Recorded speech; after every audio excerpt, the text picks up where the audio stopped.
దేవుని వాక్యము జీవము కలిగిన వాక్యము, అది జీవింపచేసే వాక్యం. మరి మానవ జీవితంలో మరి ఆధ్యాత్మికంగా కట్టబడాలి అనే ఆశ ప్రతి ఒక్కరికి ఉంటుంది. ప్రతి ఒక్కరూ నేను అన్ని విషయాల్లో మరి మెరుగైనటువంటి రీతిలోనే ఉండాలని ఆశపడుతూ ఉంటాడు. కానీ ఏదో తెలియనటువంటి లోటు ప్రతి మనిషిని వెంటాడుతూ ఉంటుంది. మరి ఆ లోటును తెలుసుకొని ఆ లోటును ఎలా పూడ్చుకోవాలనేది ఒక క్రైస్తవునికి మాత్రమే సాధ్యం. ఎందుకంటే క్రైస్తవునికి నీతి విలువలతో కూడినటువంటి దేవుని పరిశుద్ధ గ్రంథము ఇవ్వబడింది. ఈ పరిశుద్ధ గ్రంథంలో ఒక ఆత్మీయ జీవితాన్ని మరి వృద్ధిలోనికి తెచ్చుకునేటువంటి మార్గాలు కదా, అభివృద్ధికి 7 మెట్లు అన్నట్లుగా అదేనండి.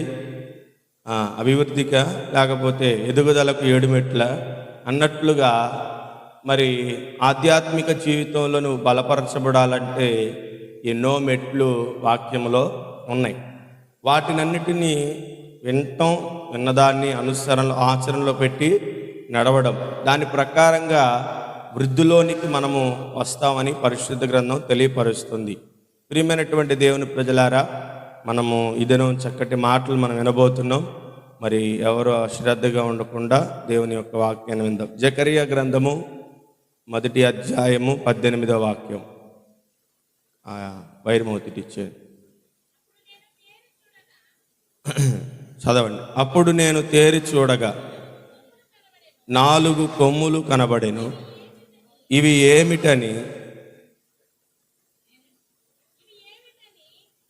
ఏమిటని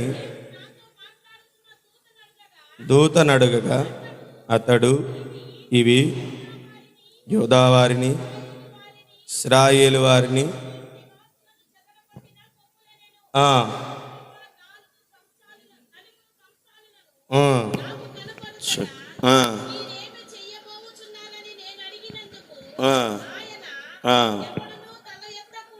ఎవడునూ తల ఎత్తకుండా యోధా వారిని చెదరగొట్టిన కొమ్ములు ఇవే. అయితే వాటిని భయపెట్టుటకును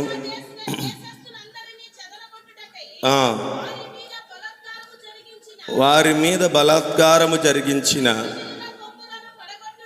అన్యజనుల కొమ్ములను పడగొట్టుటకు. చాలండి. దేవుని పరిశుద్ధ వాక్యమును మనం ధ్యానం చేస్తున్నప్పుడు మీ అందరికి ఒక మాట చెప్తాను. వినేవాళ్ళన్నా కొంచెం గజిబిజిగా ఉండొచ్చేమో, కానీ చెప్పేవాళ్ళు, చదివేవాళ్ళు చాలా జాగ్రత్తగా చదవాలి. ఎందుకంటే ఆటంకాలు అనేవి కలుగుతూ ఉంటాయి. ఒకవేళ చదివేవాళ్ళలో మీలో కొంచెం ఏమరపాటు ఉన్నా, చెప్పే నాలో ఏమరపాటు ఉన్నా దేవుని నామానికి అవమానం. కాబట్టి వాక్యం చదివేటప్పుడు చాలా జాగ్రత్తగా చదవాలి. వాక్యం వినేటప్పుడు చాలా జాగ్రత్తగా వినాలి. దేవుని మందిరంలో కూర్చునేటప్పుడు చాలా జాగ్రత్తగా దేవుని మందిరంలో కూర్చోవాలి. జాను పెద్దోళ్ళని లోపల కూర్చోబెట్టు. మంచిది. చదవబడిన లేఖన భాగము జకర్యా గ్రంథము 1వ అధ్యాయము 18 నుంచి 21 వచనాల్లో ఉన్నటువంటి విషయాలను మనం చదువుతూ వచ్చాం. దీనిలో 2 వేర్వేరు విధాలుగా మరి మాటలు రాయబడ్డాయి. ఒకటి 4 కొమ్ములు, అలాగే కంసాలి వారిని దేవుడు పరిచయం చేస్తున్నాడు. ఏంటి దీంట్లో ఉన్న తాత్పర్యం? దీనిని ఆత్మీయ కోణంలో మనం ఏ విధంగా తీసుకోవాలి? ఇదను దేవుని యొక్క వాక్యం మనతో మాట్లాడుతున్నప్పుడు చాలా జాగ్రత్తగా విందాం. జకర్యాకు కలిగినటువంటి దర్శనం ఇది. సుమారుగా జకర్యా ఇంచుమించుగా 8 దర్శనాలను అతడు కన్నాడు. 1వ అధ్యాయం 7వ వచనం, అలాగే 6వ అధ్యాయం 8వ వచనం కాడి నుంచి మరి దర్శనాలను తాను కంటూ వచ్చాడు. అందులో ఒకటి కొమ్ములను గూర్చినటువంటి దర్శనం. ఏమిటి కొమ్ములు, ఎందుకని దేవుడు వీటిని గురించినటువంటి దర్శనాన్ని జకర్యాకు పరిచయం చేశాడంటే, జకర్యాకు ఇశ్రాయేలీలను, యూదా వారిని, వారి మధ్య జరిగించబోతున్నటువంటి దేవుని యొక్క పరాక్రమ క్రియను తెలియపరచడం కోసం దర్శన రూపకంగా దేవుడు యాజకుడైనటువంటి ప్రవక్త అయినటువంటి జకర్యాకు తెలియపరిచాడు. దీనిలో చాలా విషయాలు దాగి ఉన్నాయి. ఆధ్యాత్మికంగా మనం వినగలిగితేనే దీనిలో విలువైనటువంటి విషయాలు మనం పొందుకోగలుగుతాం. ఏంటంటే 4 కొమ్ములు. ఈ 4 కొమ్ములు ఇశ్రాయేలు వారిని, యోధా వారిని చెదరగొట్టేవి. ఈ చెదరగొట్టే కొమ్ములను గురించి దేవుడు జ్ఞాపకం చేస్తున్నాడు. కొమ్ము అంటే అధికారికంగా అది బలము కలిగింది, లేదా అది అధికారం కలిగినది. శక్తికిని అధికారానికి కొమ్ము అనేది చిహ్నం. వీరిని బాధించి చెరగొనిపోయిన రాజ్యాలకి ఇది అర్థం. అంటే కొమ్ము అంటే రాజ్యాలకు లేదా బలానికి, అధికారానికి సూచన. ఇది ఇశ్రాయేలును చెదరగొడుతున్నటువంటి 4 కొమ్ములు అంటే 4 రాజ్యాలు ఇవి. దేవుడు ఒక సూచన రీతిగా దర్శన రూపకంగా ప్రవక్త అయినటువంటి జకర్యాకు ఈ విషయాన్ని తెలియపరిచాడు. బలమైనటువంటి 4 కొమ్ములు వస్తాయి. ఆ 4 కొమ్ములు ఇశ్రాయేలు వారిని, యోధా వారిని చెరగొనిపోతాయని దేవుడు దర్శన రూపకంగా తెలియపరుస్తున్నాడు. ఆ 4 బలమైనటువంటి 2 రాజ్యాలు ఉన్నాయి. ఆ 2 రాజ్యాల్లో ఒకటి అష్షూరు రాజ్యం, 2 బబులోను రాజ్యం. ఈ రాజ్యాలు ఇశ్రాయేలు వారిని చెరగొనిపోతాయని దర్శన రూపకంగా తెలియపరుస్తున్నాడు. దేవుడు ప్రతి మనిషికి దర్శనాలు ఇస్తాడు. ఎందుకని? ఆయన దర్శనము ద్వారా మాట్లాడే దేవుడు కదా. జరగబోయే వాటిని ఆయన మనకు విపులంగా తెలియపరుస్తాడు. కాబట్టి కొన్ని దర్శనాలు వాటి యొక్క అర్థాలు తెలుసుకోవాలనే ఆలోచన కలిగి ఉండాలి. దానియేలు కాలంలో బబులోను రాజుకి నెబుకద్నెజరుకు దేవుడు దర్శనం ఇచ్చాడు. యోషేపు కాలంలో కూడా దేవుడు దర్శనము ఆ యొక్క ఫరో రాజుకు ఇచ్చాడు. ఇలాగా చాలా దర్శనాలు ఉన్నాయి పరిశుద్ధ గ్రంథంలో. ఆ దర్శనాల్లో చాలా విలువైనటువంటి సంగతులు ఉన్నాయి. యోషేపును ఆశీర్వదించి సింహాసనం మీద కూర్చుండబెట్టడానికి దేవుడు కలవరపరిచాడంట. ఎవరిని? రాజుని కలవరపరిచి అతనికి దర్శనం ఇచ్చాడు. ఆ దర్శన సారము ఒకే ఒక్కడు తెలిసినటువంటి వాడు ఎవరంటే అతడు ఎవరండి? యోషేపు. అతన్ని పిలిపించుకొచ్చాడు. అతని ద్వారా దర్శనము వివరించి ఆ దర్శనము ద్వారా జరగబోతున్నటువంటి విపత్తును ఆపటానికి అతనినే నాయకుడిగా నిలబెట్టాడు. అలాగే యాకోబుకు కూడా ఒక దర్శనం వచ్చింది. ఏంటా దర్శనము? ఆకాశము నుండి భూమికి నిచ్చెన వేయబడడం, దేవుని దూతలు ఎక్కుచు పైకి క్రిందికి ఎక్కుచు దిగుచున్నటువంటి సందర్భం కనబడుతుంది. దానికి సాదృశ్యం ఏంటంటే యేసు ప్రభువారు భూమికిని ఆకాశానికి అంటే పరలోకానికి భూమికి మధ్యవర్తిగా ఉండి మానవుల యొక్క విన్నపాలను లేదా వారి యొక్క అవసరతలను తీర్చేటువంటి విధానానికి చిహ్నంగా ఉన్నాడు. అలాగే దానియేలు కాలంలో కూడా ఒక కళ రాజుకు వచ్చింది. బ్రహ్మాండమైన ఒక ప్రతిమ, చేతి సహాయం లేకుండా ఒక రాయి వచ్చి పడగొట్టినటువంటి దర్శనము అతడు కనగొన్నప్పుడు ఆ దర్శన భావమును దానియేలు చేత వివరించినప్పుడు ఎన్నో మర్మయుక్తమైనటువంటి సంగతులను మనం వింటూ వస్తున్నాం. అనేకమైన దర్శనాలు పాత నిబంధన గ్రంథంలో జరిగినాయి. అలాగే క్రొత్త నిబంధన గ్రంథంలో కూడా భక్తులకు దేవుడు దర్శనమిచ్చాడు. దర్శన రూపకంగా వారితో మాట్లాడాడు. పౌలు ఒకసారి దర్శనం చూస్తూ అతడు అంటున్నాడు, ఇదిగో ఒక మనుషుడు ఆకాశమునకు ఎక్కిపోవటం నేను చూచుచున్నాను. అతడు శరీరముతో ఎక్కిపోతున్నాడో తెలియట్లేదు, శరీరము లేకయో ఎక్కిపోతున్నాడో తెలియట్లేదు, కానీ నేను స్పష్టంగా చూస్తున్నాను అతను ఎత్తబడుతున్నాడు. అంటే ప్రతి మనుష్యుడు ఎత్తబడి చేరబడేటువంటి స్థలానికి అది సూచనగా ఉన్నది. అలాగే దర్శనము కన్నటువంటి ప్రతి ఒక్కరు దాని యొక్క గూఢమైనటువంటి అర్థములను, భావములను తెలియపరిచారు. అలాగే జకర్యా కూడా దర్శనము కన్నాడు. ఏంటా దర్శనం అంటే 4 కొమ్ములు వచ్చినాయి అంట. ఆ 4 కొమ్ములు ఇశ్రాయేలు వారిని, యోధా వారిని చెదరగొట్టి వారిని చెల్లాచెదురు చేస్తున్నటువంటి దర్శనం అది. ఆ దర్శనములో భక్తుడైనటువంటి జకర్యా చూస్తూ, అయ్యా దీని అర్థం ఏంటి, దీని భావం ఏంటంటే ఇశ్రాయేలు వారిని చెదరగొండిపోతున్న 4 కొమ్ములయ్యాయి. ఇది 4 రాజ్యాలకు సూచన. అందులో బలమైనది అష్షూరు రాజ్యం, మరొకటి బబులోను రాజ్యం. ఈ రాజ్యాలన్నీ ప్రజల మీదకు వచ్చి వారిని చెరగొనబోతారయ్యా, దీనిని వారికి తెలియపరచమని జకర్యాకు ఆనాటి కాలంలో దేవుడు దర్శనాన్ని ఇచ్చాడు. ఈనాటి కాలంలో కూడా అనేక దర్శనాలు ఉన్నాయి. ఏంటా దర్శనాలంటే చాలామంది అంటారు పిల్లలకు పెళ్లిళ్ళు చేయాలి, అదొక దర్శనం అండి, కలగంటున్నామని అంటారు. నిజమే ఏదైతే మన మనస్సులో అనుకుంటామో అది కలలో వచ్చింది. దర్శనం అంటే కల కాదు. అనుకుంటే వచ్చేది కళ, అనుకోకుండా వచ్చేది దర్శనం. అర్థమవుతుందా? మనం ఒక దాని గురించి పదే పదే ఆలోచిస్తూ పడుకున్నాం అనుకోండి, అదేమైందో తెలుసా? కలగా వచ్చింది మనకి. అందుకే కళలు నెరవేర్చబడవు, దర్శనాలే నెరవేర్చబడతాయి. కళ్ళ కన్నా వాళ్ళు మర్చిపోతారు, కానీ దర్శనం మర్చిపోవడానికి వీలు లేదు. కాబట్టి ఈ యొక్క మధ్యాహ్న కాల సమయం మనం వింటున్నటువంటి యొక్క మాటలో ఉన్నటువంటి కొన్ని అర్థాలను మనం జాగ్రత్తగా పరిశీలన చేసుకుందాం. చెరగొతున్నటువంటి ఈ యొక్క రాజ్యాలు 4 అనగా వారు దేశం యొక్క 4 భాగాలకు, నలుమూలలకు వారు చెదరగొనిపోతున్నారనే ఒక అర్థం. 4 అంటే 4 దిశలకు, 4 దిక్కులకు, దేశపు యొక్క నలుమూలలకు వారు చెదరిపోతున్నటువంటి దానికి సాదృశ్యం. ప్రియమైనటువంటి దేవుని ప్రజలారా, ఏంటి 4 కొమ్ములు? దీనిలో ఉన్నటువంటి అర్థాలేంటి? కొన్ని ఆత్మీయ విషయాలు మనం నేర్చుకుందాం. చెదరగొనిపోతున్నటువంటి 4 కొమ్ములు, ఆ కొమ్ములలో దాగి ఉన్నటువంటి 4 విషయాలు మనం జాగ్రత్తగా విని ఈ యొక్క మధ్యాహ్న కాల సమయం దేవుని యొక్క వర్తమానాన్ని మనం ముగించుకుందాం. మొదటి కొమ్ము చూడండి. 7వ అధ్యాయము, యోహాను సువార్త 7వ అధ్యాయము 18వ వాక్యం. ఆ మొదటి కొమ్ముకు ఉన్నటువంటి అర్థం, తనంతట తానే బోధించువాడు స్వకీయ మహిమను వెదుకును గాని తన్ను పంపిన వాని యొక్క మహిమను వెదుకువాడు సత్యవంతుడు. ప్రియమైనటువంటి దేవుని ప్రజలారా, ఈ 4 కొమ్ములు, ఈ 4 కొమ్ముల్లో 4 విషయాలు దాగి ఉన్నాయి. ఏంటా 4 కొమ్ములు, ఏంటా 4 విషయాలని పరిశీలన చేస్తే, మొదటి కొమ్ము ఏంటంటే స్వయం. అంటే స్వయం అంటే తనకు తాను గర్వించేటువంటి స్వభావం.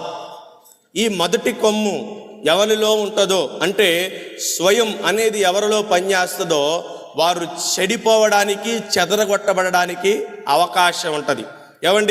సాతాను బలమైన ఆయుధాల్లో ఒకటి స్వయం. వాడు వినియోగించేటువంటి ప్రప్రథమైనటువంటి ఆయుధము స్వయం. ఈ స్వయం అనేటువంటిది నేను, నాది అనేటువంటి స్వార్థం, స్వకీయ ఆలోచన దేవునికి బద్ధశత్రువు అంట. స్వకీయ ఆలోచన దేవునికి బద్ధశత్రువు. ఈ విషయంలో భక్తుడు జ్ఞాపకం చేస్తూ దీనాను గురించినటువంటి విషయాన్ని ఒకటి జ్ఞాపకం చేస్తున్నాడు. ఏంటి దీనా గురించి అంటే, ఆదికాండ గ్రంథము 34వ అధ్యాయము 7వ వాక్యంలో రాయబడినటువంటి మాట. ఆదికాండ గ్రంథము 34వ అధ్యాయము, క్షమించండి, మొదటి వచనం. ఆదికాండ గ్రంథము 34వ అధ్యాయము మొదటి వాక్యం చదవండి. కనిన కుమార్తె అయిన దీనా చూడ వెళ్ళెను. షెకెము ఆమెను చూచి పట్టుకొని, చూడండి, చాలండి. మొదటి కొమ్ము మనం చెప్పుకున్నాం కదా, ఎన్ని కొమ్ములు? 4 కొమ్ములు. మొదటి కొమ్ముదేంటి? దాని యొక్క సాదృశ్యం ఏంటంటే స్వయం. అంటే నాది, నేను అనే అహంకారం అనే స్వభావం ఎవరిలో ఉంటుందో వారు చెదరగొట్టబడడానికి ఆస్కారం ఉంటుంది. యేసు ప్రభు వారు అంటున్నాడు, యోహాను సువార్తకు వెళదాం. చూడండి, మొదటి వాక్యాన్ని మర్చిపోవద్దు. యోహాను సువార్తలో యేసు ప్రభు వారు చెబుతున్నటువంటి మాట, తనకు తానుగా బోధించువాడు స్వకీయ మహిమను వెదుకును, తన్ను పంపిన వాని యొక్క మహిమను వెదుకువాడు సత్యవంతుడు. చూడండి, ఏ ఒక్క వ్యక్తి అన్నా తనకు తానుగా స్వకీయంగా పలికేటువంటి వాడంట. అంటే సొంత జ్ఞానాన్ని వినియోగించి, సొంత తలాంతులు వినియోగించి, చదువును బట్టో తనకున్నటువంటి విద్యా జ్ఞానాన్ని బట్టో బోధించేటువంటి వాడంట తన స్వకీయ ఆ యొక్క ఘనతను కోరుకుంటున్నాడు.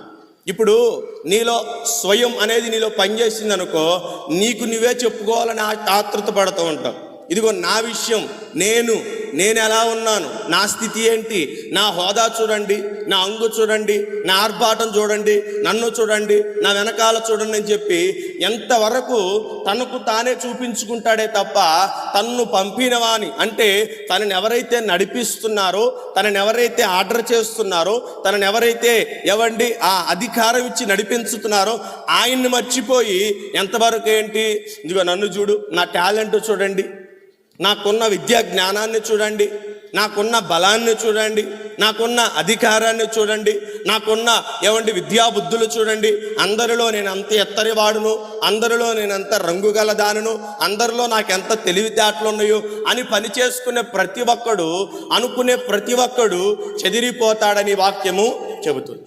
స్వయం పనిచేయకూడదు.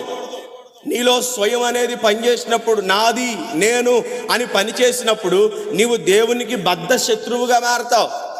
దేనాను సూచనగా చూపించుటలో ఉద్దేశం ఏంటో తెలుసా? దేనా యవన ప్రాయంలో ఉంది, యవనస్తురాలు. అప్పటికే 11 మంది 12 మంది అన్నదమ్ములు తనకున్నారు. ఈ 12 మంది అన్నదమ్ముల యొక్క మాటను లెక్క చేయకుండా, లేదా అన్నదమ్ముల సలహా తీసుకోకుండా, అన్నదమ్ముల యొక్క సూచన తీసుకోకుండా, తల్లిదండ్రుల సూచన తీసుకోకుండా, తన తోబుట్టోల యొక్క సూచన తీసుకోకుండా ఒక్కతే వెళ్ళిందంట. ఎక్కడికి? షెకెము పట్టణపు యొక్క అందాలను చూడడానికి కదా. షెకెము యొక్క పట్టణపు అందాలను చూడడానికి ఒక్కతే వెళ్ళింది.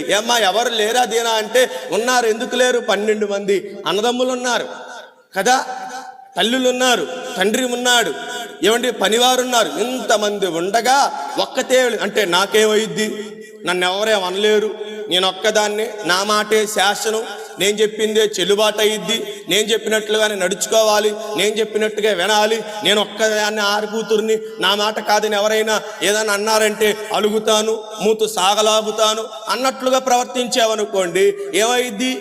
చివరాఖరికి దీన పరిస్థితి ఏమైపోయింది? భ్రష్టురాలైపోయింది. చెరబబడిపోయింది, యవనాన్ని పాడు చేసుకుంది, యవన జీవితాన్ని నాశనం చేసుకుంది. పవిత్రురాలిగా బ్రతకవలసిన తాను ఏమైపోయిందో తెలుసా? అపవిత్రురాలనే మచ్చను తెచ్చుకుంది. అంతవరకేనా?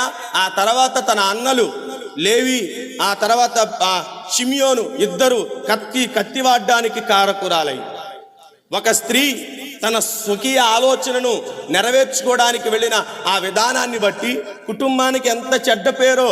ప్రియమైనటువంటి సహోదరి, నువ్వు కూడా జ్ఞాపకం పెట్టుకో. నీలో స్వయం పనిచేసిందా? నేను, నాది, నా జీవితం, నాకున్నది, నేను అనుభవించేది అని నాది అని చెప్పి ఒకవేళ గర్వపడితే జాగ్రత్త. నీ జీవితాన్ని నువ్వే నాశనం చేసుకుంటావు, నీ జీవితాన్ని నువ్వే పతనం చేసుకుంటావు, నీ జీవితాన్ని నువ్వే మొక్క చెక్కలు చేసుకుంటావు. దానికి ఎవ్వరు కారకులు కాదు. అర్థమవుతుందా? చెప్పిన మాట వినాలి. అందుకే అంటారు పెద్దల మాట చద్ది మూటది.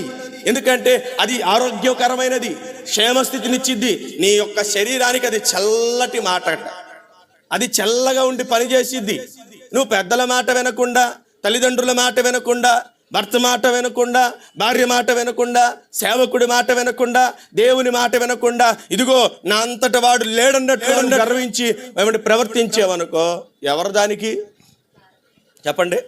ఎవరు దానికి కారకులు కదా? ఎవరు దానికి కారకులు? ఎవరు కాదు, నీకు నువ్వే కారకురాలు. ఎలా ఉంటుందంటే తాను తీసిన గుంటలో తానే పడ్డట్లుగా.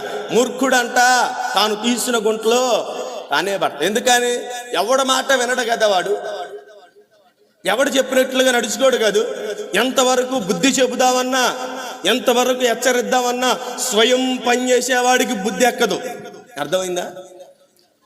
స్వయం పనిచేసేవాడికి మంచి మాట చెవిని పడదు.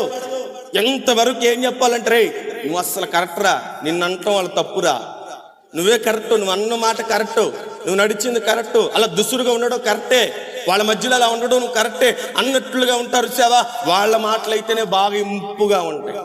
కాబట్టి ఈ మధ్యాహ్న కాల సమయం మన జీవితంలో చెదరగొట్టబడడానికి ఇది ఉందేమో జాగ్రత్త. ఇశ్రాయేలును చెదరగొట్టింది ఈ కొమ్మే. వారిలో స్వయం పనిచేసింది బాగా. మంతటి వీరులు లేరనుకున్నారు, మంతటి అనుభవజ్ఞులు లేరనుకున్నారు. దేవుని మాటను ప్రక్కన పెట్టి తమ ఇష్టానుసారముగా, తమకు నచ్చినట్లుగా, తమ జీవితానుసారంగా వారు ఏం చేస్తున్నారు తెలుసా? తమకు నచ్చినట్లుగానే ప్రవర్తించారు. ఎంత మటుకు ప్రవక్తలను పంపించినా, ఎంత మటుకు పెందలకడ దేవుని సేవకులు వెళ్ళి బోధించినా ఇశ్రాయేలులో ఏ ఒక్కరు కూడా దేవుని మాట వినలేదు. ఎందుకని? స్వయం పనిచేసేవాడు. నెత్తిన దెయ్యం కూర్చున్నవాడు కంట అంటారా? అదే ఉందా? నెత్తి మీద దెయ్యం కూర్చుంటే వాడు ఎంత బాగుపడాలన్నా పడలేడు. నీ జీవితాన్ని నాశనం చేసుకునేది ఇదే. ఇశ్రాయేలుని చెదరగొట్టిన కొమ్ముల్లో మొదటి కొమ్ము స్వయం. వారు ఒక స్వయం అనేటువంటి విధానంలో నేది, నాది, నేను, నా జీవితం, నా బ్రతుకు, నా జీవితం నేను ఆర్డర్ చేసుకోవాలి, దీన్ని నా జీవితం నా చేతిలో ఉందన్నట్లుగా ఇష్టానుసారంగా ఏం చేస్తున్నారు తెలుసా? వారికి నచ్చినట్లుగా ప్రవర్తించు. ఒకవేళ మనకు కూడా వద్దా? ఇప్పుడు మనకు కూడా వద్దా? యేసు ప్రభు వారు లేదా దేవుడు మనల్ని పరిపాలించడానికి ఎవరెవరిని పెట్టారంటారు? ఈ విధంగా నేను ఈ కోణంలో వస్తున్నాను. చూడండి, బాల్యంలో ఉన్నప్పుడు, పసిపిల్లలాగా ఉన్నప్పుడు, లేదా యవనానికి వచ్చేదాకా ఎవరి సంరక్షణలో ఉంటాం? తల్లిదండ్రుల సంరక్షణ కదా. వివాహ వయసు వచ్చింది, వివాహం జరిగింది, ఇప్పుడు ఎవరి సంరక్షణలో ఉంటాం? వృద్ధాప్యం వచ్చింది, వృద్ధాప్యాలు ఎవరి సంరక్షణలో ఉంటాం? ఇప్పుడు ఎవరో కూడా సంరక్షణలో ఉండాలి కదా, అవునా? బాల్యంలో ఉన్నప్పుడేమో తల్లిదండ్రుల సంరక్షణ, వివాహ వయసు వచ్చేసరికి భార్య లేదా భర్త సంరక్షణ, వృద్ధాప్యం వచ్చిన తర్వాత బిడ్డల సంరక్షణ. ఇవేవి కాదండి, ఇది నా జీవితం అండి, నా రిమోట్ నా చేతిలో ఉంది, నా ఛానల్ నా దగ్గరే ఉంది, నా ఇష్టం వచ్చినట్టుగా నేను మార్చుకుంటాను అన్నట్లుగా నీ చేతిలో ఉన్న రిమోట్ని పట్టుకొని నువ్వు పిచ్చగా నొక్కేసుకుంటా పోయావు అనుకో, ఏమైంది చెప్పు? కరెక్ట్. చివరాకి దేనికి పనికిరాదు. అర్థమవుతుందా? నీ కింద సంరక్షకులు ఎవరున్నారో వారి మాట జాగ్రత్తగా వినాలి. నీ కింద నీ పైన ఎవరు అధికారులుగా ఉన్నారో, నీ పైన ఎవరు పరిపాలకులుగా ఉన్నారో వారి మాటను శ్రద్ధగా వినాలి. 13వ అధ్యాయము హెబ్రీయులకు రాసిన పత్రికలో చదవండి ఆ మాట. 3వ వాక్యం 5వ వాక్యం రాయబడినట్టు ఉంటుంది. హెబ్రీయులకు రాసిన పత్రిక 13వ అధ్యాయము ఈసారి దొరికిందో దొరకలేదా? 7వ అధ్యాయం. మీకు దేవుని వాక్యము బోధించి మీ పైన నాయకులుగా ఉన్నవారిని జ్ఞాపకము చేసుకొని శ్రద్ధగా తలంచుకొనుచు. చూడండి, వారి విశ్వాసమునంట చూడండి, అక్కడ రాస్తున్నమాట. మీకు దేవుని వాక్యమును బోధించి మీ పైన నాయకులుగా. ఎవరు వీళ్ళు? బోధించడం మాత్రమే కాదు సంగమా, ఎవరు వీళ్ళు? నాయకులు. అంటే మీ పైన నాయకులుగా ఉండి ఉన్నవారిని జ్ఞాపకము చేసుకొని వారి ప్రవర్తనా ఫలమును శ్రద్ధగా తలంచుకొనొచ్చు, వారి విశ్వాసమును అనుసరించుచు నడుచుకోవాలి. ఎలా ఉండాలి? ఇప్పుడు మన పైన అధికారి ఇప్పుడు ఎవరు అంటే సంఘమునకు ఇప్పుడు అధికారి ఎవరు? శిరస్సు ఆయన అయితే ఆయన కిందుండి పరిపాలించేదంతా ఎవరు? సేవకుడే కదా. సేవకుని మాట వినకుండా పెడచెవిని పెట్టి మనకు నచ్చినట్లుగా దేవుని వాక్యం మనం నచ్చినట్లుగా జీవిస్తాం. మాకు సేవకుడితో పని లేదు, దేవుని వాక్యం మేము డైరెక్టర్గా దేవునితోనే మాట్లాడుతాం, డైరెక్టర్గా దేవుడే మాతో మాట్లాడతాడని సేవకుడి వాక్యం సేవకుడు చెప్తున్న మాటలను లెక్క చేయకుండా ఒకవేళ ఉన్నాం అనుకో, ఏమైంది చెప్పండి? కాదండి, ఏమైంది చెప్పనా? సౌలు ఆ తర్వాత దేవుని పిలుపు కొరకు ప్రయాసపడ్డాడంట. ఏ తర్వాత అతడు సమూయేలు చేత దేవుని వర్తమానాన్ని విన్నాడు. 15వ అధ్యాయం 1 సమూయేలు గ్రంథంలో. చాలు నేను చెప్తాను, వదిలేసేయండి. అతడు దేవుని మాటను విన్నాడు. ఏమని? ఇదిగో సౌలా, దేవుని యొక్క తీక్షణమైనటువంటి కోపం ఒకటి ఉంది. ఏంటా కోపం తెలుసా? అమాలేకులను జ్ఞాపకం పెట్టుకో. అమాలేకులు ఎవరో తెలుసా? ఇశ్రాయేలీలు ఐగుప్తు నుండి వస్తున్నప్పుడు మొదటిగా వారు ఎదురుబడి యుద్ధము నేర్పరితనం లేనప్పుడు, యుద్ధము అసలు వారికి అలవాటే లేనప్పుడు వారు ఎదురుపడి వారిని ఆటంకపరిచి వారిని ఇబ్బంది పరిచినటువంటి విషయాన్ని దేవుడు జ్ఞాపకం పెట్టుకొని ఆ తర్వాత ఎప్పుడుకో రాజు కోరుకొని రాజుని చేసుకున్నటువంటి సౌలుతో దేవుడు మాట్లాడుతున్నాడు. సమూయేలుని పంపించి సమూయేలుతో అంటున్నాడు, సౌలుతో, సౌలా, దేవుని యొక్క తీక్షణమైనటువంటి కోపం అమాలేకుల మీద ఉంది కాబట్టి నువ్వు దేవుని మాట నెరవేర్చాలి. ఇదిగో దేవుడు చెప్తున్నాడు, ఇది నా మాటగా వెళ్ళి చెప్పు. ఎవరికి చెప్తావు? సౌలుకి చెప్పు, ఇది నా మాటగా వెళ్ళి చెప్పు. చెప్పి సౌలును నా పని జరిగించమని, ఇదిగో నువ్వు వెళ్ళి అతనికి శాసించమని, అతనికి ఆడ్రేయమని, అతన్ని నడిపించమని సమూయేలును పంపిస్తే ఏం చేశాడు తెలుసా? సౌలు సమూయేలు మాట పక్కన పెట్టాడు. అంతకంటే ఎక్కువగా దేవుని మాటను తృణీకరించాడు కదా. నిలబెట్టింది ఎవరు? ఇశ్రాయేలును 12 గోత్రాలు నిలబెట్టారు అనుకుంటున్నావా? ఇశ్రాయేలును 12 గోత్రాలు నిలబెట్టిన సౌలుని రాజుగా ఎన్నుకున్నాడు. గార్ధబొమ్మలు అంటా తిరుగుతున్నాడు. ఏమండి, తప్పిపోయిన తన తండ్రి యొక్క పని చేసే గాడిదలు తప్పిపోతే గాడిదలు పట్టుకొని ఊరూరా తిరుగుతున్నాడు. ఎక్కడ దొరుకుతాయో అని. అలా ఊర్లు పట్టుకునే తిరిగేవాడి దేవుడు చూచి ఇశ్రాయేలు మీద ఎక్కడైతే నాయకుడిగా ఉంటే మంచిదని ఎన్నుకొని అతన్ని ప్రత్యేక రీతిలో అభిషేకించి తన ఆత్మ అతని మీద పెట్టి తన కార్యములు జరిగించుట కొరకు దేవుడు తన బలమునిచ్చి తన సైన్యమును అప్పగించి తన ప్రజలకు పరిపాలకుడిగా ఉన్నతమైనటువంటి శిరస్సుగా అతన్ని పెట్టి, ఇదిగో నా చిత్తము నెరవేర్చయ్యా అని చెప్పి దేవుని సేవకుని చేత తన వర్తమానం పంపిస్తే ఏం చేశాడు తెలుసా? సమూయేలు మాట కాదన్నాడు. అంతకంటే ప్రాముఖ్యంగా దేవుని మాటనే లెక్క చేయ. నీ పైన అధికారికి నువ్వు లోబడి ఉండాలి. ఎవరు నీ పైన అధికారి? కుటుంబానికి పై అధికారి ఎవరు? భర్త, యజమానుడు. ఆయన యజమానుడి కింద మనం ఎలా ఉండాలి తెలుసా? దాసులుగానే ఉండాలి, దాసీగానే ఉండాలి, దాసులమై బ్రతకాలి. పిల్లలైతే ఎలా ఉండాలి తెలుసా? మేము దాసులమని వారు తమకు తాము స్వతంత్రంగా తండ్రికి లోబరుచుకోవాలి.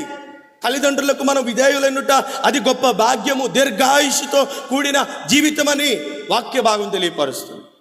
నీ పైన అధికారికి నువ్వు లోబడకపోతే, నీ పైన నియమించిన వారికి నువ్వు లోబడకపోతే నువ్వెవరో తెలుసా? స్వయంతో పనిచేస్తున్నావు నువ్వు. స్వయం ఎవరకు? దేవునికి బద్ధ శత్రువు. ఆ స్వయం పనిచేసిన నీవు చెదిరిపోతావు. నీ జీవితం చల్లా చెదరైపోయిద్ది. కట్టుకోలేవు, సరి చేసుకోలేవు, బాగు చేసుకోలేవు, చల్లా చెదరైపోయిద్ది. ఇశ్రాయేలుని చెదరగొట్టింది ఈ కొమ్మే. నీ కుటుంబాన్ని ఈ కొమ్ము చెదరగొడుతుంది. ఒకసారి నీ కుటుంబాన్ని చెదరగొట్టేది ఏంటి? కుటుంబంలో నిర్ణయాలు తీసుకునేటప్పుడు ఎలా ఇది నాదండి, నేను చెప్పినట్టుగా వినాలన్నట్టుగా స్వయంతో తీసుకుంటున్నావా? సంఘంలో నువ్వు పనిచేసేటప్పుడు కూడా నువ్వు ఎలా ఉండాలో తెలుసా? నీ స్వయాన్ని పని చేయకూడదు, అహంకారాన్ని, నీ యొక్క స్వయం, ఆ యొక్క నాది నేను అనే గర్వాన్ని ప్రదర్శించకూడదు. ఎలా పనిచేయాలి తెలుసా? దేవుని పని నేను జాగ్రత్తగా చేయాలి. యెహోవా కార్యముల శ్రద్ధగా చేయవాడు శాపగ్రస్తుడవుతాడని వాక్యం చెబుతుంది. కాబట్టి నేను దేవుని పని చేసేటప్పుడు జాగ్రత్తగా చేయాలని ఒళ్ళు దగ్గర పెట్టుకొని ఎలా చేయాలి? జాగ్రత్తగా చేయాలి. కుటుంబంలో కూడా తల్లిదండ్రుల మాట లెక్క చేయకుండా ఒకవేళ నేను నాది అన్నట్లుగా ప్రవర్తించావనుకో, నీ మాట చెల్లువలవ్వాలి, నా మాటే ఆ అధికారి శాసనం అవ్వాలన్నట్టుగా ఉన్నామనుకో, చివరాఖరికి ఏమైపోద్ది తెలుసా? జీవితాలు పతనమై. దీనాన్ని ఉదాహరణగా చూపించా. ఏమైపోయింది దీనా జీవితం? ఆ తర్వాత చరిత్ర లేదు దీనాకి చరిత్ర లేదండి. అన్నదమ్ముల కన్నా చరిత్ర ఉంది, కానీ 12 మంది పేరు లెక్కించబడి వారికి గోత్రాలు ఇచ్చి గోత్రకర్తలుగా పెట్టి వారికి పరలోక స్థానం ఇచ్చి అన్నీ ఉన్నా కానీ ఆ యాకోబు వంశంలోనే పుట్టినటువంటి దీనాకి చరిత్ర లేదు. అర్థమైందా? చరిత్రహీనురాలైపోయింది. ఎక్కడన్నా చెడిపోయిన స్త్రీగా పరిగణించాలంటే దీనానే చెబుతారు కదా. ఈ చెదరగొట్టే కొమ్ము స్వయం. ఇది పని చేసుకోకుండా జాగ్రత్తగా ఉండాలి. అపోస్తలుడైనటువంటి పౌలు కొరింథీయులకు రాసిన పత్రికలో ఒక చోట అంటాడు, సంఘమును ప్రేమించినటువంటి విధానం, క్రీస్తు ప్రేమించినటువంటి విధానాన్ని చెబుతూ చూడండి, జ్ఞాపకం ఉంటే తీయండి. ఎఫెసీయులకు రాసిన పత్రికలోనో రాయబడి ఉంటుంది కదా, 5వ అధ్యాయంలోనో సంఘమును ప్రేమించినటువంటి విధానం, క్రీస్తు సంఘమును ప్రేమించినటువంటి విధానం. క్రీస్తు మిమ్మల్ని ప్రేమించి నేను చెప్పింది రాదు.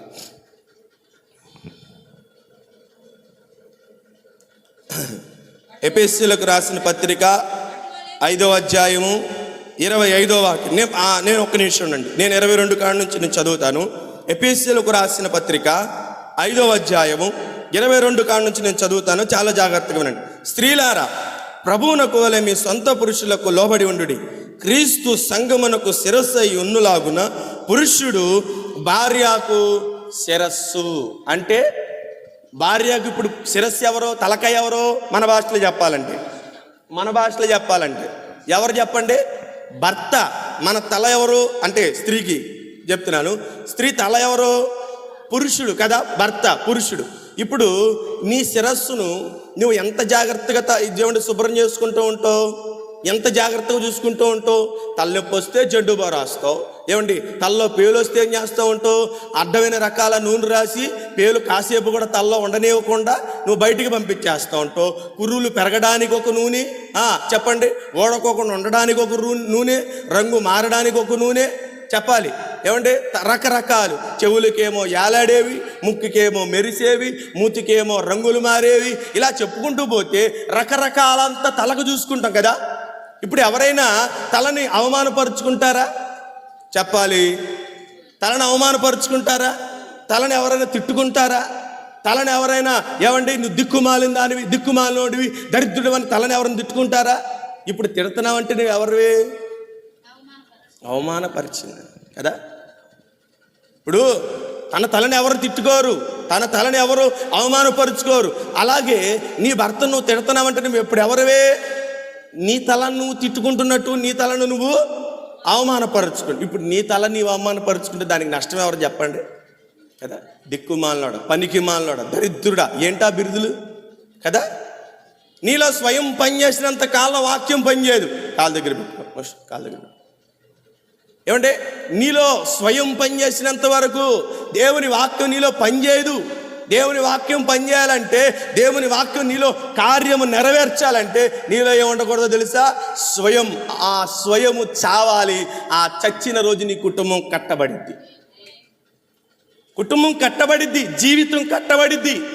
నువ్వు ఎవరైనా ఏ స్థితిలో ఉన్నా కానీ ఈ స్వయం అనేది మానుకుంటేనే తప్ప నీ జీవితము బాగుపడదు. ఇంకెక్కువగా వెళ్ళద్దు. ఎందుకంటే ఇప్పటికే కొన్ని కళ్ళు నా వెంక బాణాల్లా గుచ్చుకుంటున్నాయి. కాబట్టి మొదటి కొమ్ము స్వయం అయితే, రెండవ కొమ్ము నేత్రాశ. దేవునికి స్తోత్రం కలుగునుగాక. ఏ ఆశ అంటే కళ్ళతో కలిగే ఆశలు కదా. హృదయపుతో కలిగే ఆశలు ఉన్నాయి, కళ్ళతో కలిగే ఆశలు కూడా చాలా ఉన్నాయి. ఇప్పుడు రెండవ కొమ్ము ఏంటంటే నేత్రాశ. చూడండి దానియేలు గ్రంథం 8వ అధ్యాయం. అందరూ కొంచెం అలర్ట్గా ఉండండి, తొందరగానే ముగిచ్చేస్తాను. దానియేలు గ్రంథము 8వ అధ్యాయము 5వ వాక్యం.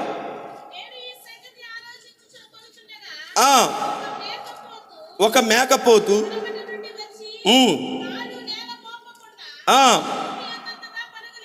పరుగులెత్తెను, ప్రసిద్ధమైన కొమ్ము ఒకటి ఉండెను,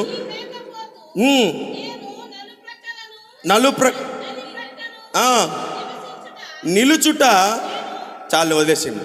ఈ మేకపోతు నేను నది ప్రక్కన నిలుచుట చూచిన 2 కొమ్ములు గల పొటేళ్లు సమీపమునకు వచ్చి భయంకరమైన కోపముతోనూ బలముతోనూ దాని మీదికి ఢీకొని వచ్చాను. దీని అర్థం ఏంటంటే కళ్ళతో కలిగేటువంటి ప్రలోభాలకు, ఏమంటే కళ్ళతో చూసేటువంటి వాటికి లొంగిపోయే విధానాలకు, ఏమంటే నేత్రాశ అనేది ఎవరికి ఉంటుందో ఆ నేత్రాశ మనిషిని ఏం చేస్తుంది తెలుసా?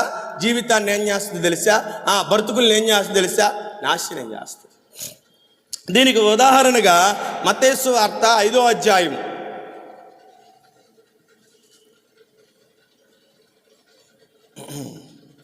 28-29 వచనం చూడండి. మత్తయి సువార్త 5వ అధ్యాయము 28-29 చదవండమ్మా. మీతో చెప్పున్నది ఏమనగా, ప్రతివాడు చూడండి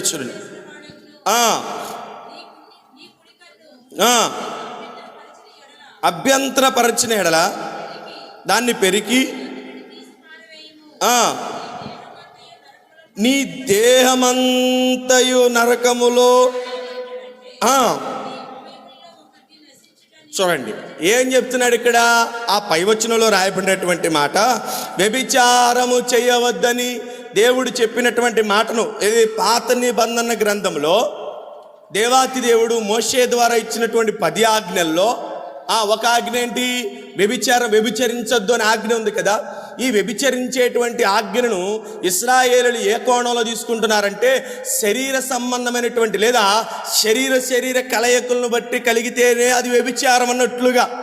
ఏమండి, అలా జరిగితేనే శరీరం కలిస్తేనే, స్త్రీ పురుషుడు కలిస్తేనే వ్యభిచారం జరిగిద్ది.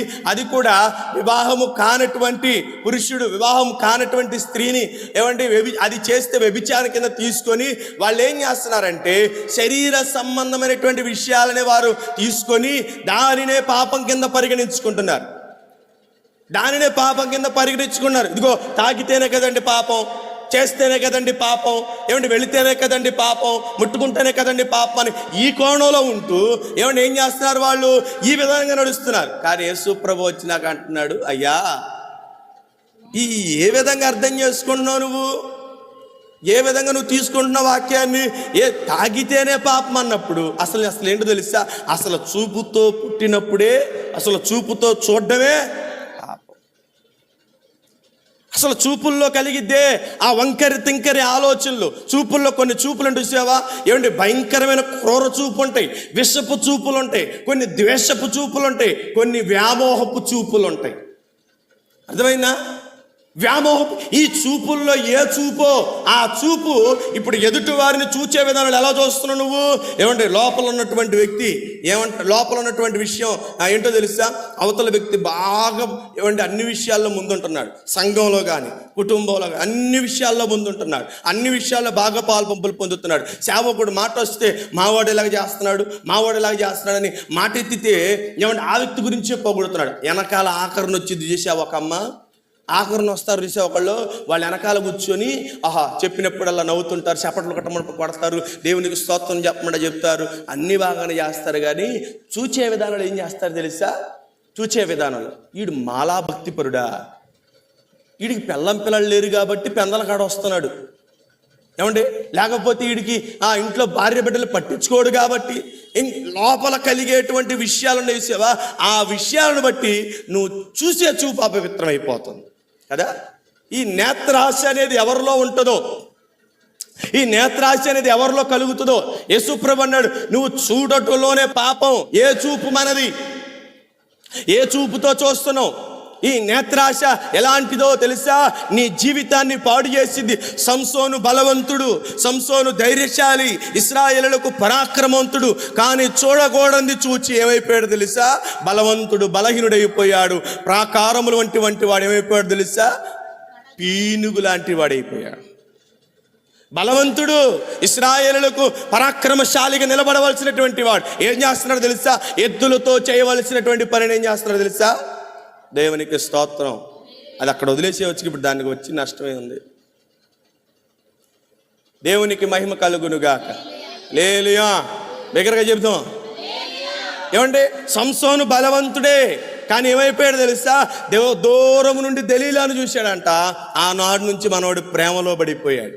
ఏ ప్రేమలో పడిపోయాడు, అసలు ఎంత ప్రేమ అంటే ఏమండి, దేవుని యొక్క నాజీరు వ్రతాన్ని కూడా మర్చిపోయాడు. తల్లిదండ్రులకు ఏకైక కుమారుడు, దేవుని కొరకు ప్రతిష్ఠించబడినటువంటి వాడు, ఆ విషయాన్ని మర్చిపోయి మనోడు మాట ఇస్తే అటు వెళ్ళిపోవడమే. ప్రేమ పిచ్చిది అనేది అంటారు సేవా, వీడికి ప్రేమ దెయ్యం పట్టింది అంటారు సేవా. దెయ్యాల్లో కూడా రకాలు ఉన్నాయి. ఏ రకం, ఇది ప్రేమ దెయ్యం. ఈ ప్రేమ దెయ్యం ఏంటో తెలుసా, తిననివ్వదు, తాగనివ్వదు, మాట ఎత్తిది అదే తలంపు, మాట ఎత్తిది అటు వెళ్ళిపోవాలి, అక్కడ ఉండిపోవాలి, అక్కడ చేయాలి, ఏం చేస్తుందో ఎలా ఉంటుందో అని ఉడతాయి చూసావా అదా. జాగ్రత్త, ఈ మధ్యన చాలా ఎక్కువగా వస్తుంది. ఏంటో తెలుసా, లవ్ ఇట్ ఏంటమ్మది చెప్పాలి, అర్థమైంది. అర్థం అవ్వాల్సిన వాళ్ళకి బాగా అర్థమైంది. లవ్ ఇట్ ఫస్ట్ ఏంటది చెప్పాలి. చెప్పమ్మా, సైటా అంతేనా? మొదటి చూపులోనే ప్రేమ పుట్టడం అంట.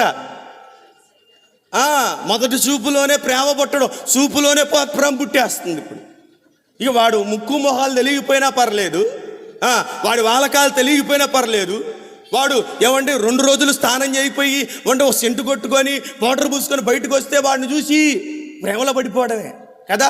చూపులు ఎలాంటివి, ఇశ్రాయేలును చెడగొట్టింది. వారు కామాతృత గలవాళ్ళై మోయాబీ స్త్రీలతో వ్యభిచరించి వాళ్ళు దేవునికి అవిధేయమైన కార్యం చేయడం వల్ల చెరగొనిపోయారు. నీ జీవితంలో కూడా అదే జరగకోకుండా జాగ్రత్తగా చూసుకోవాలంటే నీ కన్ను నువ్వేం చేయాలి తెలుసా? జాగ్రత్తగా చూసుకోవాలి.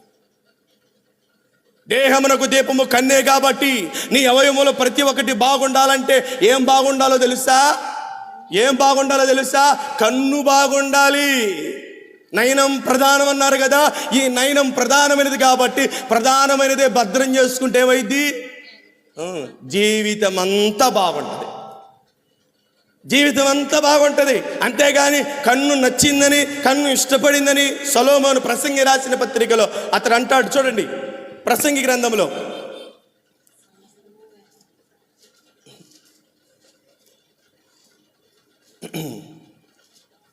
దొరకలా 2వ అధ్యాయం 10వ వాక్యం. నా కన్నులు ఆశించిన వాటిలో దేనిని అవి చూడకుండా ఏం చేయలేదంటండి? అభ్యంతరం చేయలేదు. నా హృదయము నా పనులన్నిటిని బట్టి సంతోషింపగా అస్సలు అనుభవింపకుండా నేను ఇదే భాగ్యము.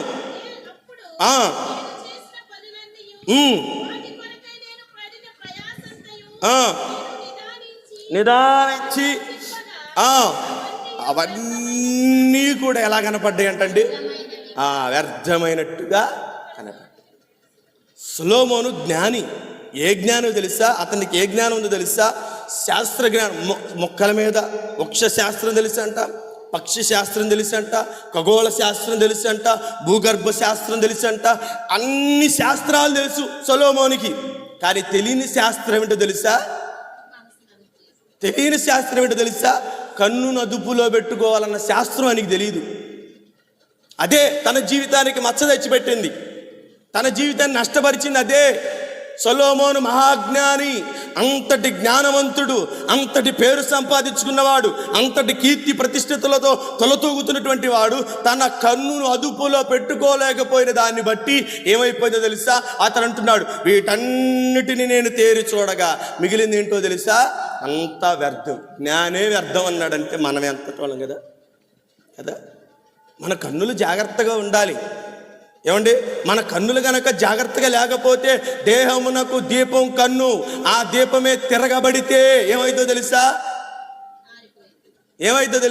దీపాన్ని ఇలా నిప్పు కింద పెట్టి ఏదైనా చెక్క మీద కానీ ఏదైనా కానీ దీపాన్ని పెట్టి తిరగేయండి, ఏమైతుంది? దానిలో ఉన్న నూనె అంతా కింద బారి ఆ మంట దాన్ని అంతటి అంటుకుంటుంది కదా. పూర్వం ఇప్పుడు కాదు, ఇప్పుడు దీపాలకు మనకేముంది?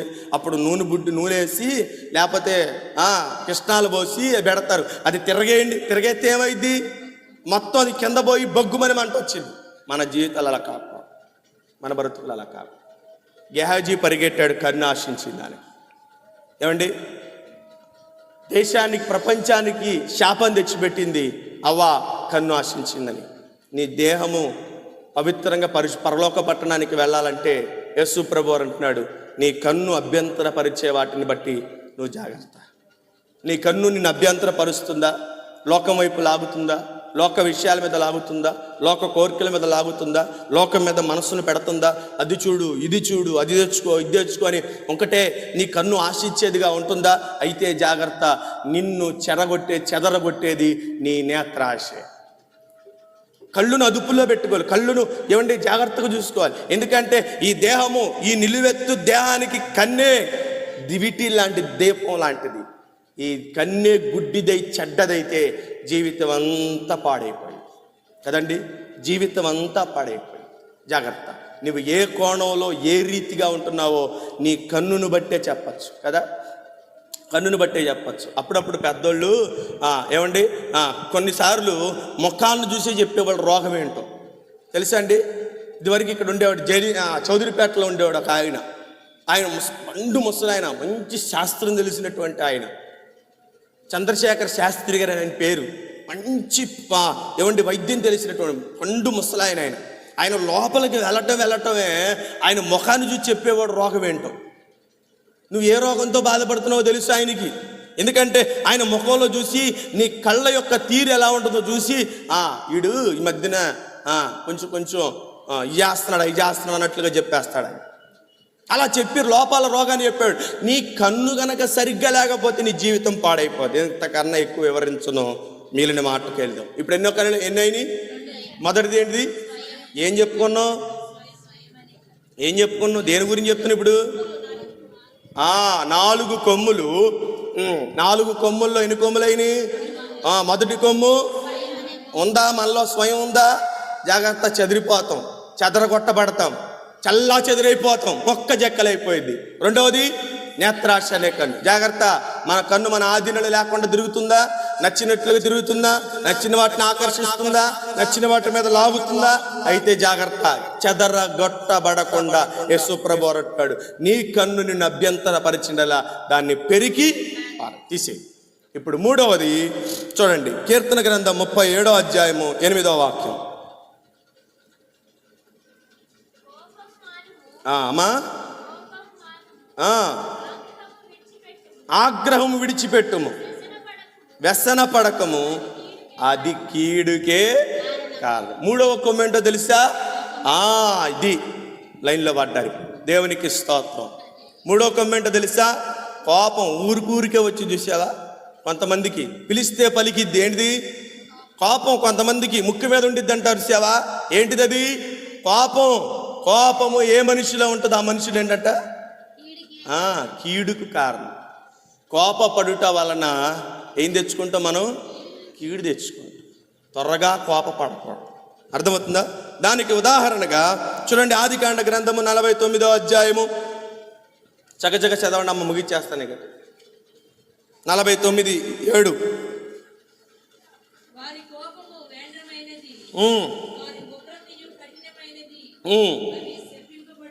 అవి శపింపబడును.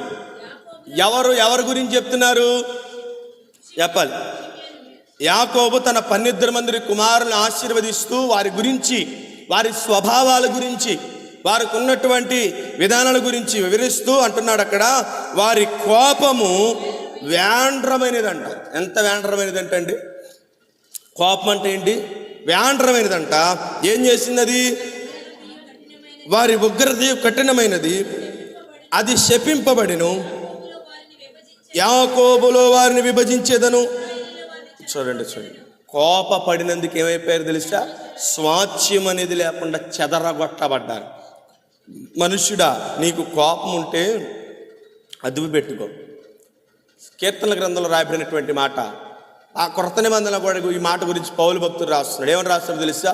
నరుని కోపము దేవుని నీతిని నెరవేర్చడు. నీ కోపం దేవుని నీతిని నెరవేర్చడు. నువ్వు కోపపడడం వల్ల నీకు నష్టమే కానీ, నీ కుటుంబానికి నష్టమే కానీ, నీ జీవితానికి నష్టమే కానీ, దేవునికి పెద్ద తొరిగేది ఏమీ లేదు. ఏమండి? దేవునికి పెద్ద పోయేది ఏమీ లేదు. నీ జీవితానికే నష్టం. కోపపడడం అనేది మానుకోవాలి. కోపావేశాలు ఏమండి ప్రతి మనిషికి సహజం. ఎంతవరకు నీ కోపం? పాత నిబంధన గ్రంథంలో రాయబడినటువంటి మాట, ఏ మనుష్యుడన్న విభేదంతో కోపపడి గొడవాడుకొని విభేదాలు పుట్టినయా? సూర్యుడు అస్తమించే వరకే నీ కోపం నిలిచి ఉండాలి. సూర్యుడు అస్తమించే వరకు అంటే పొద్దున్న నుంచి సాయంత్రం చీకటి పడే వరకే నీ కోపం, అంతే. ఆ తర్వాత నీలో కోపం ఉండకూడదు. కానీ కొంతమంది కోపాలు శతాబ్దాలు దాటి ఉంటాయి. కోపాలు కదా, శతాబ్దాలు దాటి ఉంటాయి. సంవత్సరాలు లోపల పెట్టుకుంటారు కోపాలు. కోపంతో రగిలిపోతూ కొంతమంది హృదయంలో క్రూరత్వాన్ని పెంచుకుంటారు, ద్వేషాన్ని పెంచుకుంటారు, అసూయను పెంచుకుంటారు. కోపము అనేది మానటం వల్ల నీ జీవితానికి నెమ్మది, నీ కుటుంబానికి ప్రశాంతత, నువ్వు చెదరగొట్టబడకుండా నువ్వు స్థిరంగా వృద్ధి పొందేటట్లుగా చేర్చేదే ఏమంటే నీలో నెమ్మదత్వం. అందుకే యేసు ప్రభువు అన్నాడు, నా శాంతిని మీకు అనుగ్రహిస్తాను, నెమ్మదిగా ఉండండి అయ్యా. మీరు ఎందుకు అనవసరంగా కోపడుతూ ఉంటారు? ఎందుకు విభేదాలతో ఉంటారు? ఎందుకు ద్వేషాలతో కొట్టుమిట్టాడుతూ ఉంటారు? ఎందుకు కలహాలతో కోపం అనేది మానుకోండి. యాకోబులో భాగాన్ని పొందకుండా చెదరగొట్టబడడానికి, ఇశ్రాయేలులో స్వాచ్ఛ్యం లేకుండా పోగొట్టుకోవడానికి గల కారణం, వారు ఖడ్గము ద్వారా మనుష్యులను హతమార్చిరి. ఎవరు వాళ్ళు? షిమ్యోనులే, వారి కోపం అంట బ్యాండ్రమని, అది త్వరగా పుట్టిద్దంట కదా. మనలో కూడా కోపం అప్పుడప్పుడు కట్టల దాటి వస్తూ ఉంటుంది కదా. చిన్న చిన్న విషయాలకే కోపపడుతుంది. కోపపడటం అనేది సహజం, కోపపడండి. కానీ అది ఏమో కూడా తెలుసా, కోపం పాపంగా మారకూడదండి. అర్థమవుతుందా? కోపము పాపంగా మారు. కోపడు, తిట్టు, 4 మాటలను, అవసరమైతే 2 దెబ్బలై అంతేనని చెప్పి అవకాశం చూసుకొని అది కాదు మళ్ళీ. అర్థమవుతుంది నా మాటలో? 4 మాటలు అనండి, 4 తిట్లు తిట్టండి, 4 దెబ్బలేండి. అవకాశం చూసుకొని మరీ దొరికిందిలే అని చెప్పి బాధకూడదు. మళ్ళీ వాళ్ళకి అవకాశం వచ్చింది అప్పుడప్పుడు. అర్థమవుతుందా? ఇటు పోయి అవకాశం అటు వచ్చినప్పుడు వాళ్ళ అవకాశాన్ని వదులుకోరు. కోపపడాలి, కానీ మన కోపం ఏమవ్వకూడదు తెలుసా, పాపంగా మారకూడదు. నరుని కోపం దేవుని నీతిని. నువ్వు ఒకవేళ కోపతాపాలతో ఉంటానేమో. యేసు ప్రభువారు ఒక చోట ప్రార్థన విధానం చెప్తుంటున్నాడు. ఒకవేళ నువ్వు నిలబడి ప్రార్థన చేసినప్పుడు నీ మనస్సులో నీ సహోదరుని మీద విరోధం ఉన్నదని నీకు ఒకవేళ జ్ఞాపకం వస్తే ముందు నువ్వేం చేయాలి తెలుసా, ప్రార్థన ఆపి అతనితో క్షమాపణ పొందాలి. 5వ అధ్యాయంలో మత్తయి సువార్త రాయబడింది, నువ్వు బలిపీఠం దగ్గర నిలబడినప్పుడు అక్కడ నీకు జ్ఞాపకం వస్తే నువ్వేం చేయాలి తెలుసా, బలిని ఆపి ముందెళ్ళి అతనితో సమాధాన పడాలి కదా. ప్రభు వల్ల తీసుకునేటప్పుడు సమాధానం గురించి చెప్దామంటే అందరికీ సమాధానం గురించి చెప్తే కోపాలు వస్తాయి. ఇదొక మళ్ళీ బాధ. ఎందుకంటే సమాధానంగా ఉండటం ఎవరికి నచ్చదు. కోపాలు భర్త, భార్య, బిడ్డలు, తల్లిదండ్రులు ఇలా కోపావేశాలతో ఉంటే జీవితాలు చెదరగొట్టబడతాయి. జాగ్రత్త. సమాధానంగా ఉండటం, సమాధానం కలిగి ఉండటం అది దేవుని చిత్తం. దేవుని ప్రజలు, దేవుని బిడ్డలు సమాధానం కలిగి ఉంటారు. ఆత్మ కలిగించు ఐక్యత ద్వారా మనం సమాధానపరచబడ్డాం. ఈ సమాధానాన్ని మనం కొనసాగించుకుంటూ సమాధానంగానే ఉండాలి. కానీ మన కోపాలు ఎందుకండి మన కోపాలు?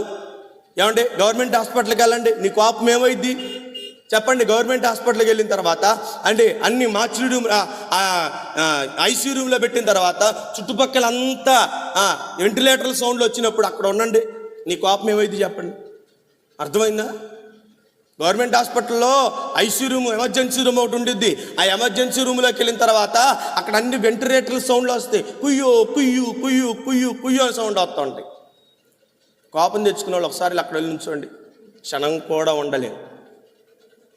కూడా ఉండలేము.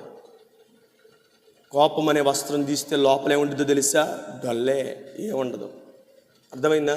మనిషిగా మనం ఏదో ఆడంబరంగా పోతున్నామే, కానీ మన మీద కప్పబడిన యొక్క చర్మం ఒలిస్తే లోపల ఏముంటుంది చెప్పండి, డొల్లే, ఏముండదు. ఈ డొల్ల మనిషికి ఎందుకండి కోపాలు? చేజారితే పుట్టుక్కుమని పగిలిపోయే ఈ కొండలాంటి జీవితాలకు ఎందుకు ఇంత అహంకారాలు? ఎందుకు ఇంత కోపాలు?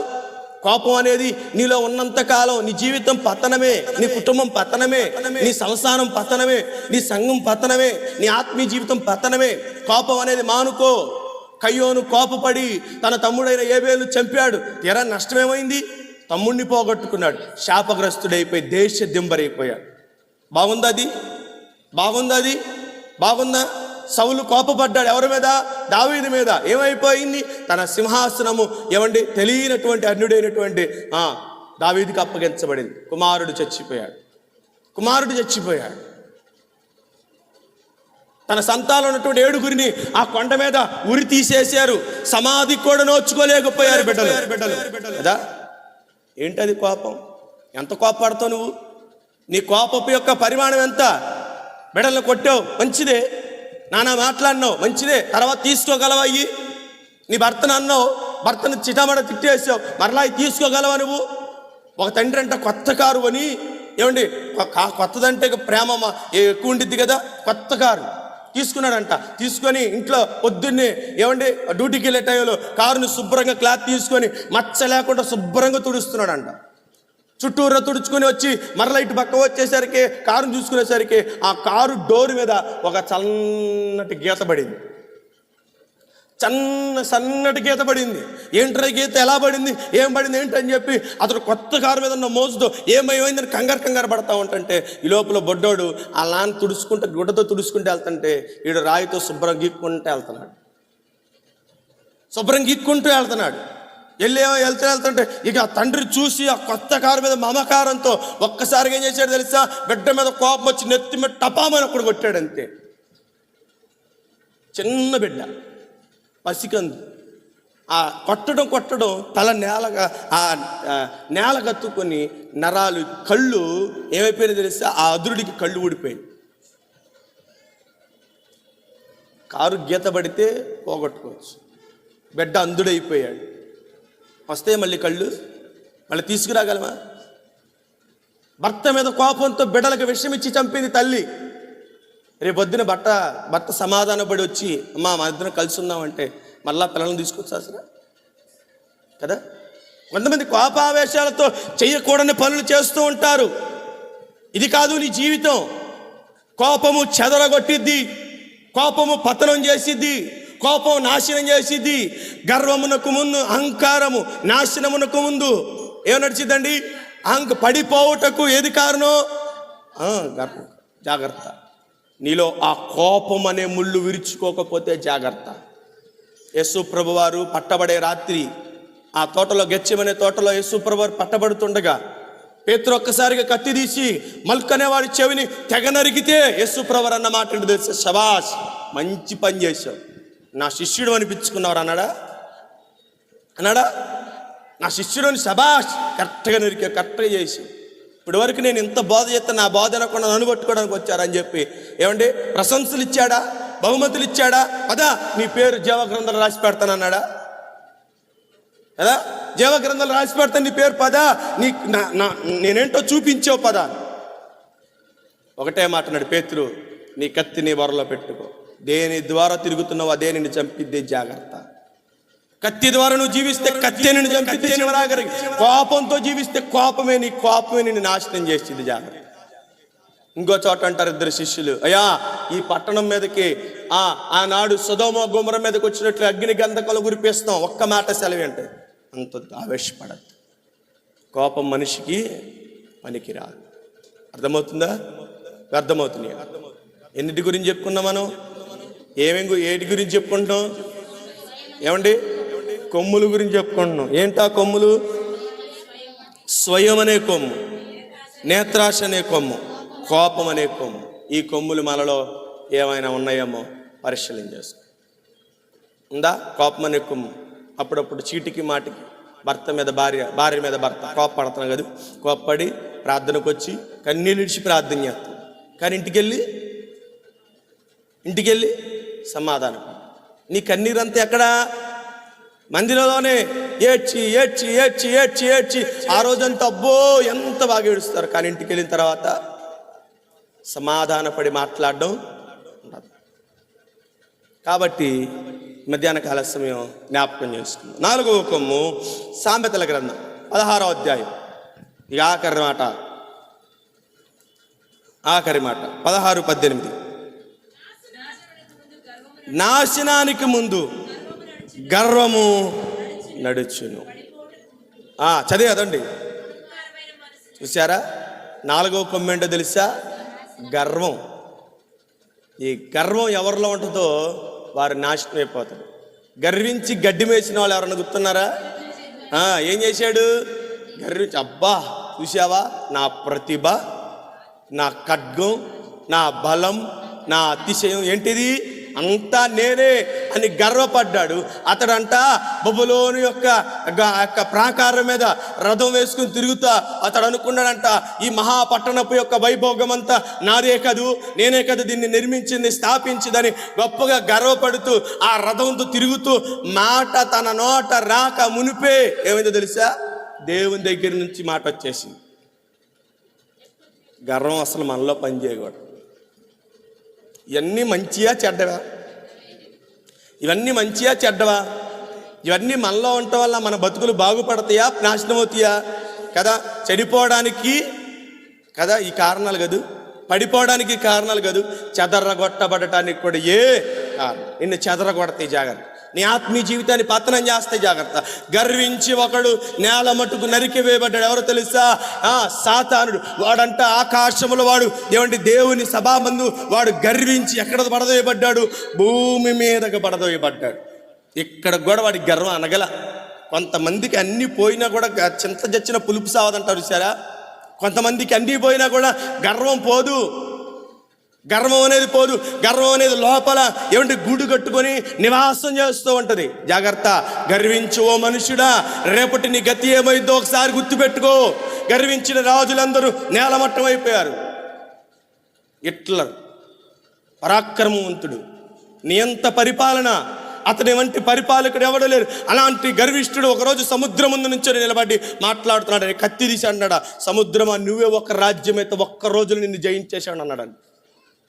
ఏమన్నాడు తెలుసా? సముద్రం ముందు నిలబడి ఖడ్గం తీసి, సముద్రమా నువ్వు ఒక రాజ్యం అయితే ఒక్క రోజులో నిన్ను జయించేసావని అన్నాడంట. అంత గర్విష్ఠుడు అతడు. చివరాఖరికి ఏమయ్యాడు తెలుసా?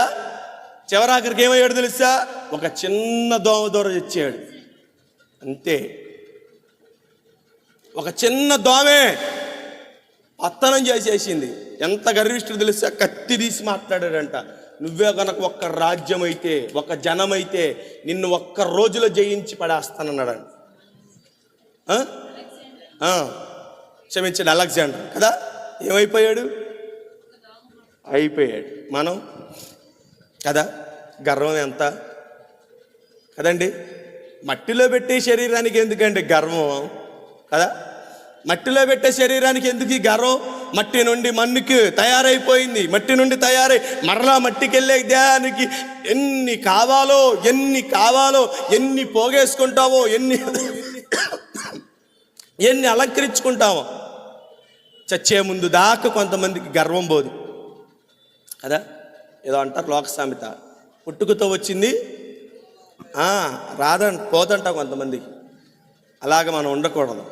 గర్వమును వీడి మనం ఏం చేయాలో తెలుసా? గనుడైన యేసయ్య పాదాల దగ్గరికి మనము చేరాలి కదా. గర్వమును వీడి గనుడైన యేసయ్య పాదాల చెంతకి చేరితే ఆ గనుడైన యేసయ్య తన సింహాసనం మీద కూర్చుండబెట్టి ఊరూర ఊరేగిస్తాడు కదా. తన ఘనమైనటువంటి సింహాసనం ముందు మనమందరం నిలబడులాగన మనలో ఈ 4 లేకుండా చూసుకోవాలి. ఈ 4 ఒకవేళ మనలో ఉందనుకోండి, మన జీవితాలు పతనం అవుతాయి, మన ఆత్మీయ జీవితం పతనం అయిపోయింది, మన కుటుంబాలు చెల్లా చెదిరైపోతాయి, ఆధ్యాత్మికంగా మనం భ్రష్టులైపోతాం. అట్టి రీతిగా మనం ఉండకుండా ప్రభు పాదాలు పట్టుకోవాలి, ప్రభువుని అడుగుదాం, ప్రభు దగ్గర గోజాడదాం. ప్రభువా, ఈ 4 స్వయం అనేది, అయ్యా నేత్రాశ అనేది, అయ్యా నాలో కోపం అనేది, అయ్యా నాలో గర్వం అనేది, కాల సమయం దానిని తీసివేసి నేను నీకు సమాధానపరచబడిన ఒక గాడిదలాగా. గాడిద స్వభావం ఏంటో తెలుసా? ఏమండి, గాడిద స్వభావం ఏంటో తెలుసా? ఎన్ని బరువులన్నా వేయండి, ఎంత బరువన్నా వేయండి, అది ఏమాత్రం తలపైకెత్తి తల బిరుస్తూ ఉండదు.